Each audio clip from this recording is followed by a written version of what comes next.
కేంద్రం ప్రవేశపెట్టిన బడ్జెట్ బిల్పై మాజీ ఎంపీ ఉండవల్లి అరుణ్ కుమార్ అసంతృప్తిని వ్యక్తం చేశారు. కేంద్రం దక్షిణాదిపై చిన్నచూపు చూస్తుందని ఆరోపించారు. పార్లమెంటు నియోజకవర్గాల పునర్విభజన జరిగితే ఉత్తరాదిలోనే ఎక్కువ పెంచుతారన్నారు. దురదృష్టవశాత్తు మన రాష్ట్రంలో ఉన్న 25 మంది ఎంపీలు బీజేపీకి మద్దతుదారులే అని మండిపడ్డారు. మన ఆంధ్రాలో 25 మంది ఎంపీలు వాళ్ళ మనుషులే, మొత్తం రాజ్యసభ మెంబర్లు వాళ్ళ మనుషులే. ఏదొచ్చినా సరే వాళ్ళు మోడీ గారు ఏం చెప్తే దానికి ఓటేసేస్తారు. అందులోంచి బయటపడండి.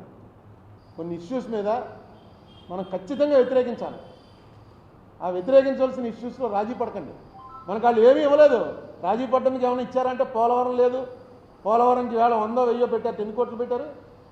పోలవరం కాదు, దానికి అమరావతి, దీనికి రైల్వే, దానికి ఏమైనా అంటే మీరే ఇవ్వలేదంటారు, వీళ్ళు మేము ఇచ్చామంటారు. 1000 రూపాయలు పెట్టారు. 1000 రూపాయలు. పోలవరం అసలు లేదు.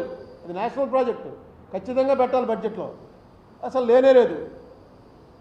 ఇంకా మనకి ఇస్తామని ఏమి ఇచ్చారు? స్పెషల్ కేటగిరీ స్టాటస్ అయితే ఎగిరైపోయింది. ఎందుకు మనం రాజీ పడాలి?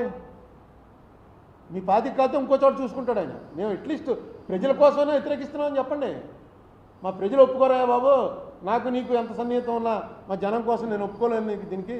లేకపోతే సిటిజన్స్ బిల్కి ఓటేశారు, రైతులకి ఓటేశారు, అన్నింటినీ సపోర్ట్ చేస్తున్నారు ఇద్దరు. ఇక్కడ వీళ్ళిద్దరూ కొట్టి చేస్తూ ఉంటారు. ఇన్ని బాకీలు అయిపోయి, అన్ని బాకీలు అయిపోయి, ఎంత అప్పు తెచ్చావు అని రోజు ఇదే స్టేట్మెంట్లు చూస్తాం. కానీ 1,60,00,000 కోట్ల రూపాయల అప్పు ఈవేళ కేంద్రం చేసింది.